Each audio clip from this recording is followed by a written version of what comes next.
Почитувани гледачи, втор блок отворено студио 1 со мене и овој пат Елена Милошевски со колегата Антонија Крстевски. Како што веќе споменав, и претходно не го менувате каналот, бидејќи следуваат навистина интересни содржини и се надевам дека и овој пат ќе го задржиме вашето внимание, бидејќи ви подготвивме една навистина интересна тема, но би рекла и проблем кој што е навистина актуелен. Во изминатиот период станува збор за тоа дека кај меѓу учениците, но и на студентите, кај нив расте општата неписменост и според последните статистики, дури повеќе од 50% од учениците идните академски граѓани имаат општа неписменост. И само да напоменам дека денес исто така е и меѓународен ден на мајчиниот јазик, па сметам дека токму е навистина интересно што овие две теми се поклопија. Токму во нашето отворено студио 1 денешни гости, односно денеска навистина полно студиото. Станува збор за Петар Атанасов, заменик министер за образование. Добар ден и добре ни дојдовте. Исто така професорка по македонски јазик на Филолошкиот факултет Блаже Коневски, Искра Пановска-Димкова и Димитар Низамовски од невладината организација Младенски образовен форум. Добро ни дојдовте уште еднаш во отвореното студио. Па вака, јас би започнала најпрво со заменикот министер за образование. Колку вие сте запознаени со овој проблем? Запознаени сме и од непосреден контакт со образовниот систем и од сите евалуации и истражувања што излегоа, што релевантни меѓународни организации ги направија овие изминати години. ОЕЦД, УНИЦЕФ, Светската банка, постојано сме мониторирани, постојано разговараме што се случува во нашиот систем, но и од домашен аспект или од внатре од системот, од училиштата, од образовните институции. Со години ја пратиме областа и гледаме што се случува, се разбира и промените ги анализираме и мислам дека сме добро запознати со тоа каква е сегашната ситуација. Според вас, во кого лежи проблемот? Дали може би во родителите, во децата? Колку децата се заинтересирани на училиште да научат нешто ново? Или може би општо во целиот образовен систем? Како е поставен?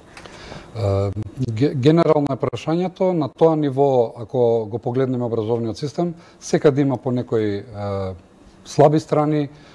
Некако целото систем не е склопен за да произведува квалитет. И мислам дека со години стратешки погрешно се инвестирало и се правеле проекти и се спроведувале програми кои не носеле кон еден повисок квалитет на образованието на било кое ниво на образование. Повеќе изминативе десетина години се обрнало внимание на квантитетот, на производството на кадри, на мултиплицирањето на дипломите, на воведување дополнителни предмети, на воведување работи што им го одземале времето на час на наставниците и професорите. Наместо да се работи на квалитет, во тој мек однос помеѓу наставникот и професорот и ученикот и студентот, каде што навистина се создава созревањето на децата, пренесувањето на информациите. И главните критики на меѓународните организации се однесува на тоа, не дека ние не сме писмени, ние сме писмени. Нашите деца, студенти имаат дефиниции во своите глави, имаат бројки, може да ви набројат факти, но немаат употребливо знаење. Немаат критички однос кон нешто што го учат. Не напредуваат сами, не доаѓаат до знаењето преку истражување, туку е во еден конзервативен модел, каде што имате професор и раскажува нешто, вие треба да го репродуцирате само тоа и го меморирате, но вистина не се случи еден квалитативен пресврт во начинот на кој се предава во училиштата и на начинот на кој децата го учат тоа. Во исто време сме соочени со еден глобален процес на глобализација во кој децата имаат пристап до се што постои, каде што децата дневно имаат милион податоци во своите глави, каде што имаат алатки со кои имаат достап до концепти, до информации и едноставно се соочени со тој хаос. Од една страна не им дозволуваме доволно да размислуваат и да ги научиме како да учат, од друга страна добиваат еден масивен прилив на информации од цел свет и децата се навистина некако поставени во средина и не можат да излезат од овој хаос. Наша основна задача и во образованието и во општеството да на децата им помогнеме да созреат, да добијат употребливо знаење, но и многу повеќе пракса и работа на посовремен начин и помодерен. Стариот начин нема квалитет, не носи никаде, но соочени сме со неквалитет или со слабости во сите нивоа на образование. Мислам дека круцијално е најслабо во основното образование, кога децата во тој ран период не созреваат квалитетно, не одат кон истражување, средното стручно има малку пракса, не води кон конкретни работни места, а морам да признам дека и квалитетот во високото образование ни е многу упаднат поради најразлични проекти, дисперзирани студии, мултипликација на програми и студиски програми и со недоволен квалитет да го покриеме тоа, имаме многу слабости во целиот образовни систем. Професор, вие сте прва која што ги гледа последиците од политиките кои што биле водени години наназад. Каква слика гледате кога доаѓа прва генерација на филолошкиот факултет? Видете, сега веќе ми се чини во последниве години дека веќе навикнав на сликата, но ако се потсетам кое ми беше чувството пред неколку години, тоа беше дефинитивно дека е со доста опаднат квалитет тоа што доаѓа на факултет наспрема порано. Тука сакам да споменам дека тоа порано исто така не чинеше, значи ние тогаш веќе зборувавме за дека тоа треба да се подобри така натаму квалитетот на образованието, но не очекувавме дека ќе се случи буквално погром фактички во последната деценија во тој поглед, и тој погром сега веќе се чувствува и кај студентите што доаѓаат. Во однос на тоа дали се тие писмени, се разбира дека се писмени во основната смисла на зборот, значи тие знаат да пишуваат, да читаат, до душа не знаат. Значи јас тоа им го кажам, ама зошто века, па јас прочитав. Не викам, вие само ги споивте буквите. Значи знаат да ги спојат буквите, но не знаат да читаат. Читањето подразбира препознавање на интерпункцијски знаци, подразбира специјална интонација, подразбира дикција, подразбира понизок тон, општо, значи една октава пониско од тоа што тие почнуваат, значи со висок глас и така натаму.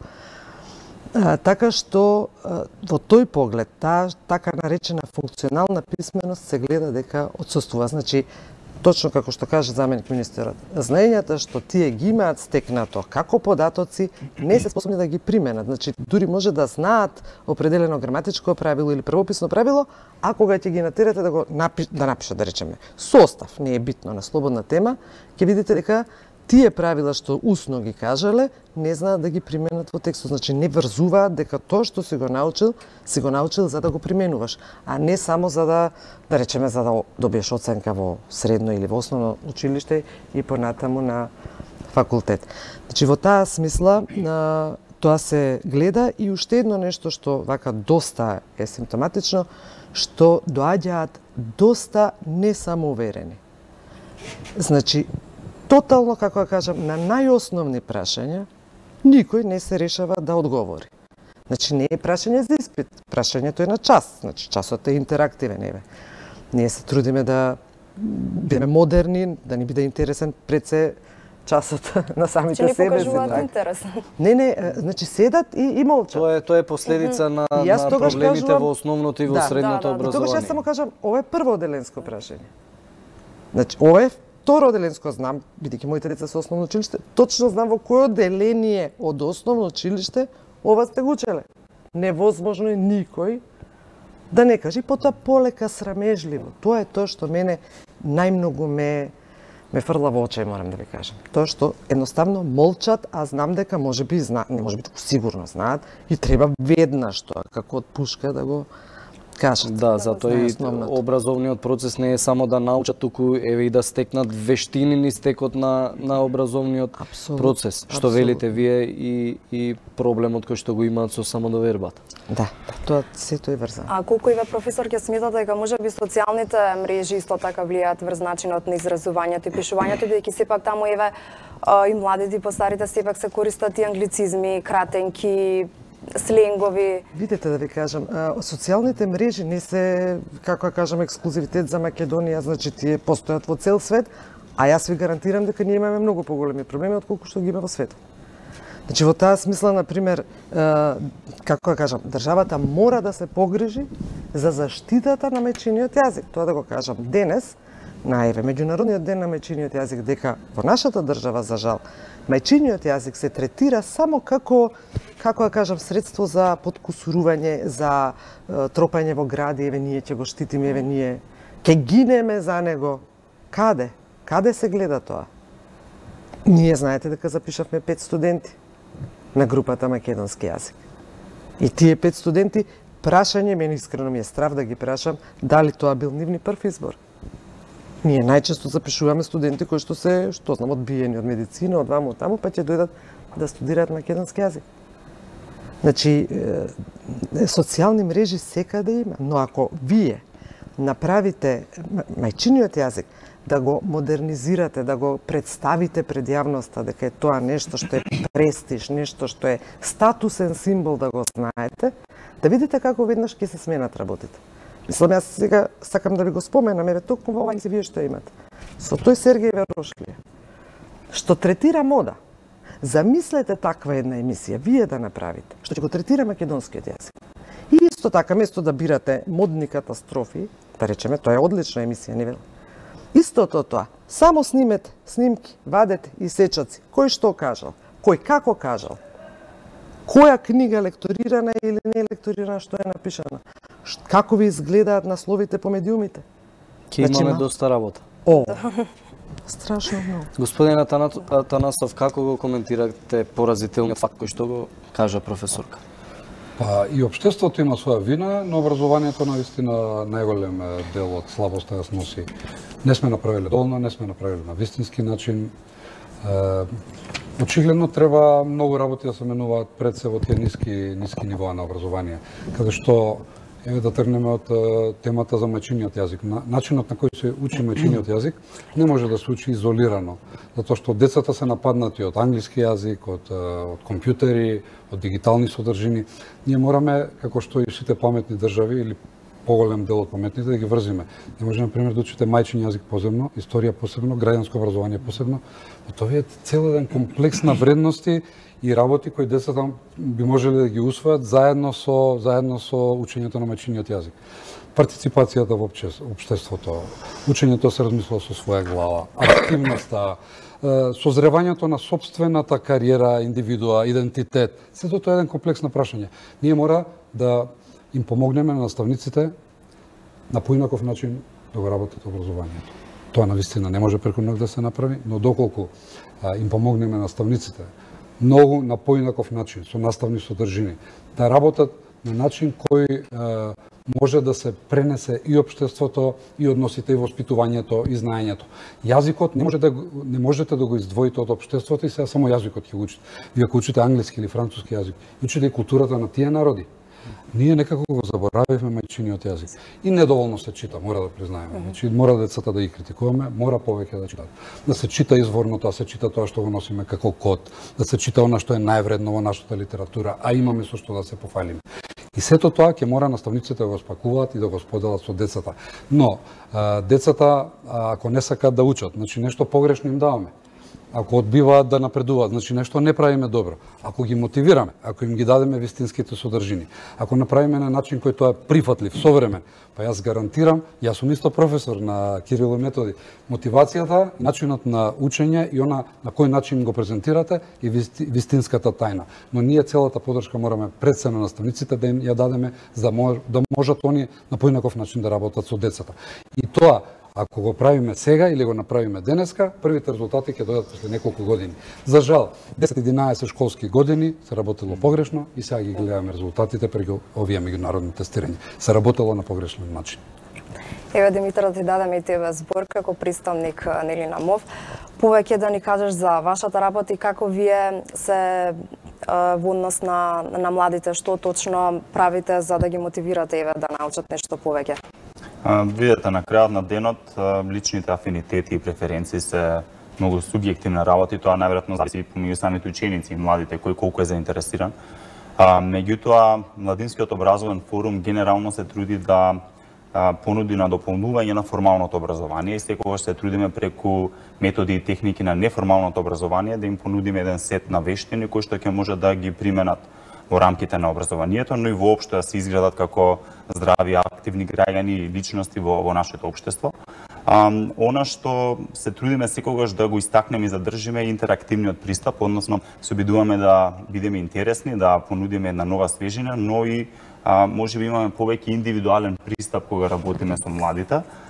За разлика, можеби тоа недостасува во формалното образование, каде што имате определени оделени или класови со поголема бројка на ученици, меѓутоа сметаме дека младинската и врстничка едукација исто така игра голема улога во задржувањето и привлекувањето на нашите членови, затоа што можеби она возрастна бариера или тој јаз повеќе се чувствува и од страна на самите ученици кон нивните професори или можеби ги гледаат како авторитет. Меѓутоа тоа од секогаш било така и не верувам дека е тоа толку страшна работа, колку што навистина треба и да се променат самите пристапи во формалното образование или евентуално да се осовременат учените помагаат. Колку еве учениците, како што спомена и ти, односно младите, се заинтересирани за тој вид, односно за неформално образование? Има голем интерес кај нив. За жал се соочуваме со еден масовен екзодус, оние наши членови кои што истакнале, навистина се истакнале како дебатери или млади активисти, најчесто и заминуваат во странство, при што ја напуштаат државата, го напуштаат Младински образовен форум, меѓутоа секако им посакуваме се најубаво во нивниот живот и успех понатаму. Меѓутоа има голем интерес и она што го стекнуваат тие како знаење, гледаме и практично некако да го применат и да му најдат употреблива вредност во секојдневието, па така доколку изучуваат основи на дебата, понатаму ние ги седнуваме и соочуваме аргументите и фактите на национални меѓународни дебатни турнири, доколку ги изучуваат своите права и обврски во рамките на средното училиште или на факултетот, понатаму тие пишуваат различни молби, барања, им правиме симулации на судења, симулации на студентско и средношколско организирање, значи покрај теоретската позадина и сето на таа нивна подготовка гледаме да им најдеме еден практичен пример и начин како тоа да го канализираат и стекнатото знаење да го потребат. Дали може би сметаш дека практичниот дел е поважен од теоретскиот или? Искрено тие треба да додат рака под рака. Сметам дека навистина теоретската основа мора да биде солидна и најверојатно треба да ги претходи на практиката, меѓутоа јас лично верувам дека поголем дел од нас најверојатно и најдобро и најмногу сме научиле преку практична работа и примена на сето тоа стекнато знаење, меѓутоа верувам дека соодносот треба да биде совршено избалансиран. Кога ќе се спомене прашањето за писменоста и неписменоста во јавност, обично родителите вината не ја гледаат кај своите деца, туку ја гледаат кај наставниците и професорите. Дали навистина е таму најголемиот проблем? Сега прашање до заменикот министер и до вас. Јас и пред малку спомнав и сега. Секаде има по некаја слабост и по некој минус. Производот, ако го гледаме како квалитет или производот едно дете или еден ученик кој треба да биде со заокружен склоп на вештини, компетенции, способности, знаења, како и да ги дефинирате, не може да биде одговорност само на наставникот или само на детето или само на родителот. Родителот треба да создаде мотивација кај детето и домашни услови ако е возможно да учи. Наставникот треба да го мотивира и да му го пренесе тоа што го знае, но и детето треба да се мотивира за да работи. Ете, 10% од децата ни се таленти. И тоа назад многу наставници знаат да кажат, моите деца се постигнале многу големи резултати, но тоа се однесува на 10% на талентирани ученици. Секогаш имате 1% кој воопшто не е заинтересиран за учење, тоа е природен закон. Но имаме, ние во образованието треба да се бавиме со 80% од децата на кои треба да им се помогне, да се поддржат, да им се пренесе знаење, да се работи со нив тимски, фронтално, било во кој начин. Дали тоа ќе биде дебата, дали ќе биде драма, дали ќе бидат природни науки, дали ќе биде мајчин јазик. Чи ние со тие 80% од деца им сме потребни. Доколку работиме доволно, доколку го направиме тоа успешно, ќе имаме генерации кои ќе бидат мотивирани со квалитетно образование. Ако тоа го пропуштиме, ќе имаме генерации кои ќе бидат пасивни, кои нема да се заинтересирани да одговорат ни на обично прашање, кои нема да ги интересира што се случува во нивната околина и сакаат само да избегаат во државите каде што има многу неонски светла и многу појаки компјутери. Но задача на општеството, особено на образованието, да го направиме попрактично, поатрактивно, да го смениме начинот на предавање, високото образование да го подигнеме квалитетот во високото образование, затоа што ќе ни се 100.000 млади луѓе со дипломи кои не вредат ништо или кои имаат мала употребна вредност. Но и во средното образование мораме да ги созрееме децата да веќе размислуваат за своите кариери, независно дали ќе одат во државен сектор, приватен сектор, но да им го пронајдеме оној мотивацијски фактор кој нив ги движи. И на крајот на криштата, ако некој е уметнички настроена душа, да не го малтретираме со математиката, да му дадеме само основата и да ги прошириме, да има еден математика 1, математика 2, физика 1, физика 2, уметностите се исто начин. Талентите на децата мораме да им ги пратиме. Не можеме со притисок да го направиме. Значи, јас се извинувам, талентите на децата апсолутно во моментов во основно училиште, како што стојат сега работите, тотално се губи талентот од што се тие толку преоптоварени со материјал. Значи, вие немате представа, ве молам да испитате, веќе има и по социјалните мрежи, жалби од родители, од деца и така натаму, дека преоптовареноста е толкава што едно талентирано дете веќе на крајот од денот, што би рекле еден англицизам, сосема заборава за што било талентирано на почетокот од му се потиснува тој. Ама апсолутно, значи тоа се со Кембриџот, јас морам да го споменам од два аспекта. Првиот аспект сакам да го споменам од аспект на мајчиниот јазик, тоа што каже заменик министерот дека мајчиниот јазик се разбира дека не треба тие да го учат само на предметот македонски јазик кога ќе дојде туку и преку сите други предмети. И ние направивме сите други предмети децата да ги учат од преводна литература. Значи јас сите тие учебници ги исчитав и ќе ви кажам дека јазикот, македонскиот јазик во тие учебници не е автохтониот македонски јазик што треба да биде. Затоа што, извинете, вие па премногу голема верба давате кон некој преведувач. Тој бил обичен преведувач. Го превел учебникот на начин што очигледно не размислувал воопшто дека тоа е учебник за второ оделенец. Второ оделенец, во денешно време тоа е моето прво оделение, само да се разбереме. Значи, чисто за пример да ви кажам, во учебникот по природни науки, по Кембриџ програмата, птиците не се селат, птиците мигрираат, тоа се птици мигранти. Мечката не спие зимски сон, мечката хибернира. Значи, пак ви повторувам, тоа се 7-годишни деца. Некои од нив уште не зборуваат соодветно добро. Тука се отвора едно друго прашање за тоа за тие што го нагледувале целиот тој процес на преведување. Што очекувате? Како да им се збогатува нив? Па тие допрва треба да им се збогати со зимски сон, со преселување, концепт на селење на птиците, а мигрирање, секако дека вие може да го употребите тој збор, ама не за 7-годишни. Затоа што ги ставате во нерамноправна ситуација нашите деца со англиските деца. Зашто на англиски тој збор е единствениот. Migrating, за птиците што се селат. Кај нас има еден домашен и тој странскиот, туѓиот, што тие треба многу подоцна да го усвојат. Втората работа што сакам да ја споменам е тоа што таа програма Кембриџ, која што се уште за жал функционира, таа бара многу висок стандард на државата за да профункционира. Затоа што таа е целата базирана на експерименти, училиштата немаат средства за тие експерименти и знаете што се случува, ги праќаат децата дома, па кој има дома да се снаоѓа да ги има тие материјали, да го изведе експериментот и прашање дали го извел воопшто правилно. Значи, тоа е буквално една во моментов хаотична ситуација која што треба од корен, од прво оделение натаму да се смени. И уште во однос на факултетите. Факултетите точно е дека паднаа во квалитет со отворањето на сите тие дисперзирани студии и факултети во секој град и секое село. И ние науким, кој што тврдам дека го држиме квалитетот без дискусија, најак од сите други универзитети, мораме свесно да се симнуваме на ниво, за да не ни бегаат студентите. Да не одат во другите со таква расправа бевме, викам, не, ова е малку, мора уште 2 предмета да се во, ама не може, вика, ако воведеме уште 2 предмета, ќе ни избегаат студентите. И што правиме сега? Во нормални држави, прво не се отвараат толку факултети по секој град село, и второ и најважно, има врска меѓу образованието, науката и стопанството. И стопанството е тоа што кажува. Нека има факултет во секое село, нема проблем. Ама кој ќе дојде да се вработи доктор, ќе се каже чекај, уким ќе биде дипломата што е барам. Веќе имаше такви примери во кои што беа објавени огласи, меѓутоа не беа прифаќени дипломи од приватните факултети. А сега извинете. Кој е мислење Димитар во однос на ова?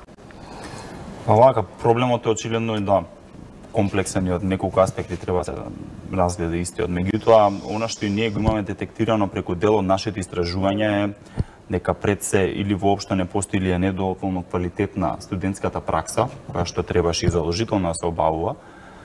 И понатаму е дека реално стекнато знаење не соодветствува со потребите на пазарот на трудот.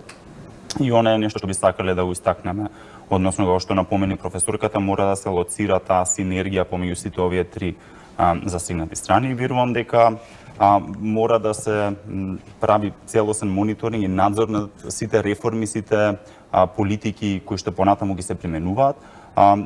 Се кажува можеби добра политичка волја со тоа што дел од нив се укинуваат и понатаму ќе се ревидираат.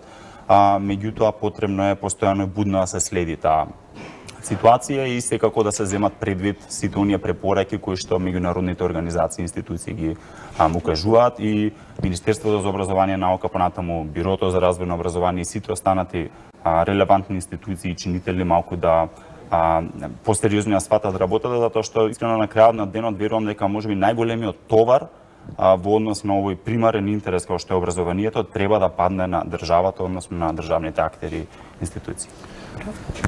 Ако ми биде дозволено, проектот Кембридж направи многу голема штета во нашиот образовен систем. Тоа е комерцијален проект кој некој одлучил да го купи од една издавачка куќа некаде. Не само преводот, туку и многу други работи. И погрешни работи имаш. Тоа се теми на образование или готови модели на заокружени предмети кои ги купуваат земјите што немаат образовен систем. Ние со 50-60 годишно искуство беше недобар потек да се купи еден таков заокружен концепт по неколку предмети, природни науки, биологија. И мислам дека и дебатата внатре во институциите ние нема секој втор, трет ден водиме внатрешна дебата, јас сум застапник да авторството на учебниците оди кај нашите професори, имаме доволно познавање, имаме доволно професори, имаме универзитетски кадри кои можат да произведат добар учебник и да добијат поддршка од Бирото, од сите наши образовни институции. Ова ќе биде една од приоритетните работи. Моја битка е да проектот Кембридж престане, внатрешна институционална битка, и да произведеме домашно образование со домашни автори, секаде каде што е тоа можно, а во 90% е можно. И веќе имаме подготвени нови наставни планови и програми за прво, второ и трето оделение, што министерката Рената Десковска ги подготви минатата година со еден голем тим од професори од универзитетите, и тоа за жал застана, ама се надам дека многу скоро ќе го реактивираме, за да можеме еден пилот проект од септември да ги надминеме овие слабости и со јазикот, и со математиката, и со учебниците, но и со многу поголема поддршка на наставниците. Контролата на квалитет се прави на влез. Ако ние во денеска во образовниот систем да претпоставиме дека имаме илјадници луѓе кои се на погрешно место и влегле по погрешни критериуми, можеме да претпоставиме дека тие луѓе ќе прават со години штета. Но кога се веќе внатре, наша обврска е да работиме со нив, да од нив направиме материјал кој можат со децата да го пренесат она што е редовна наставна план и програма. Имаше многу големи проекти и проект компјутер за секој дете, проектот Кембридж, не знам, дисперзираните студии, со многу тапани најавувани проекти, а ни направија огромна штета во образовниот систем и ќе ни треба времето да го исправиме. Мене ми е жал што ни истекува времето и што немаме повеќе време за дебата, иако е широка и голема темата и може да се обработува. Се надевам дека во следниот период повторно ќе имаме шанса да разговараме со тоа. Резултати и подобрувања во однос на оваа насока. Добри вести од образованието. Да, ви благодарам уште еднашка за гостувањето во Отворено студио 1. Почитувани гледачи, вие останете на програмата на 1 ТВ, следуваат вестите со колешката Елена Джугуманова.